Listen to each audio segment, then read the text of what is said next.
तो स्टार्ट करते हैं क्लास 10 चैप्टर नंबर 8 मैथ्स। ठीक है, तो इससे पहले क्लास 10 चैप्टर 8 क्लास 10 का हर एक सब्जेक्ट, हर एक टॉपिक के ऊपर आपको यूट्यूब पे वीडियोस अवेलेबल मिल जाएंगे। पर हम कर रहे हैं 2026-27 और आपको पता होगा कि सेवा हो या सीबीएसई बुक चेंज किया गया है। ठीक है, तो हम जो बुक बनाएंगे वो नए बुक नए सिलेबस के अकॉर्डिंग बनाएंगे। ठीक है, तो इससे क्या होगा, आपको बेनिफिट मिलेगा जो नया सम्स ऐड हुआ है, ठीक है, या जो नया कॉन्सेप्ट पे जो बुक आया है आपका, हम उस हिसाब से उसको, क्योंकि बुक चेंज हुआ है और आपको भी पता है कि अभी कॉन्सेप्ट बेस्ड क्वेश्चन आते हैं एग्जाम में, फाइनल एग्जाम में। हो सकता है आपके स्कूल से जो पेपर काटे उस पर आपको कॉन्सेप्ट बेस्ड ना दिया जाए, बुक का question he they they, but final exam में क्या होता है, कॉन्सेप्ट बेस्ड पेपर आता है और बहुत सारे स्टूडेंट को प्रॉब्लम होता है कि कॉन्सेप्ट बेस्ड को कैसे सॉल्व करें, क्योंकि सिर्फ आजकल बुक के नॉलेज, बुक का जो नॉलेज है वो लेके फायदा नहीं है, एक्स्ट्रा नॉलेज का भी बहुत जरूरी है आपको पेपर सम को सॉल्व करने के लिए, पेपर को कंप्लीट करने के लिए। तो हम ट्राई करेंगे आपको जितना आसान भाषा में हो सके आपको समझाए, जितना प्रोसेस उसको कम करके। ठीक है, जब तो आप वीडियो पे बने रहिए। आपको कोई डाउट है तो आप कमेंट को यूज करना, ठीक है, कमेंट सेक्शन को यूज करना। हमारा व्हाट्सएप नंबर यहाँ पे दिया गया, अगर आपको कुछ डाउट है, कोई एक्स्ट्रा समय जो बुक के बाहर का कोई आरडी शर्मा या कोई टेस्ट पेपर, क्वेश्चन बैंक, कुछ भी कहीं से भी क्वेश्चन में आपको डाउट है तो आप उसका फोटो क्लिक करके हमें इस व्हाट्सएप पे भेज सकते हैं, व्हाट्सएप पे हमारे साथ कंसल्ट कर सकते हैं। प्लस अगर आपको चाहिए ऑनलाइन क्लासेस अगर आप लेना चाहते हैं तो हमारा खुद का पर्सनल ऐप है, आप वहाँ पे ऑनलाइन क्लास ले सकते हैं। तो अभी चैप्टर 8 स्टार्ट करने से पहले, ठीक है, ट्रिग्नोमेट्री स्टार्ट करने से पहले कुछ बेसिक है जो हम लोग को जानना बहुत जरूरी है। ठीक है, तो देखो सबसे पहले हम लोग जो ट्रिग्नोमेट्री करेंगे, अच्छा ये क्या है बताओ, ठीक है, राइट एंगल ट्रायंगल कैसे पता चला, यहाँ इसका ये वाला जो एंगल है वो कितना डिग्री का है, 90 डिग्री का। ठीक है, इस ट्रायंगल का नाम दिया मान लो ए, बी और सी। ठीक है, अब ये जो नीचे वाला जो पार्ट है इसको क्या बोलते हैं हम लोग, बेस। ठीक है, ये जो पार्ट है, ये जो सीधा है जो, इसको क्या बोला जाता है, परपेंडिकुलर। और जो परपेंडिकुलर और बेस को जोड़ रहा है उसको क्या बोलेगा हम लोग, हाइपोटेन्यूज। यहाँ तक तो सबका क्लियर है। ठीक है, अब एक चीज देखो, हम लोग लास्ट क्लास में हम लोग फॉर्मूला डिस्कस किया था, साइन का वैल्यू कितना होता है। ठीक है, साइन का फॉर्मूला क्या है, कॉस का फॉर्मूला, टेन का फॉर्मूला। ठीक है, अच्छा चलो बताओ कॉट का फॉर्मूला क्या होता है, कॉट थीटा, इसका फॉर्मूला क्या होता है बताओ। हाँ, बी बाई पी या पी बाई बी,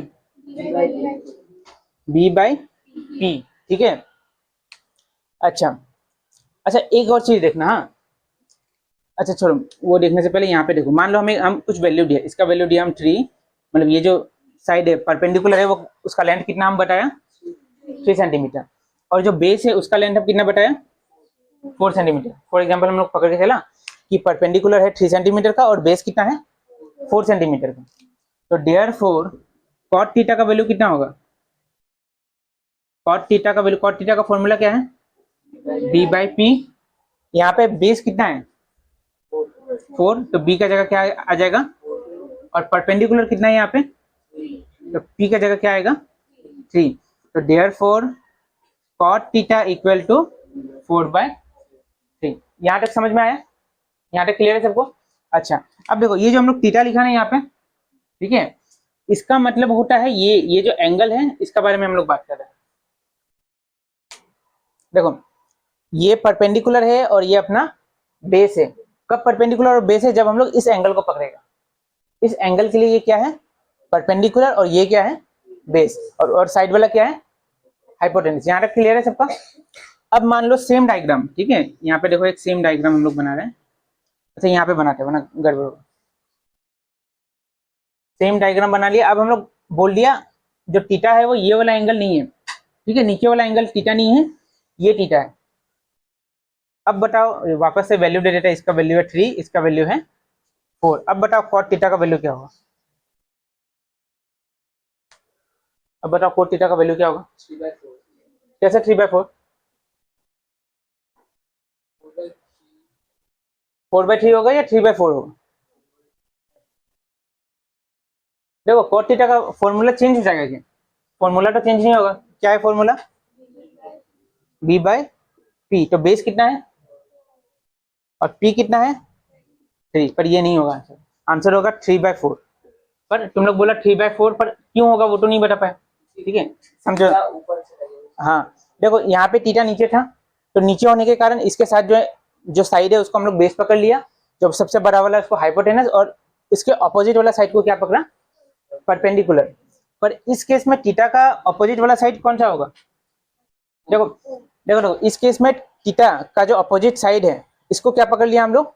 परपेंडिकुलर, और 90 डिग्री के साथ जो लगा हुआ है उसको पकड़ा बेस, और दोनों को जो जोड़ रहा है उसको पकड़ा हम लोग हाइपोटेनस। ठीक उसी तरह थीटा का अपोजिट कौन सा साइड है? 4, तो ये क्या बन जाएगा?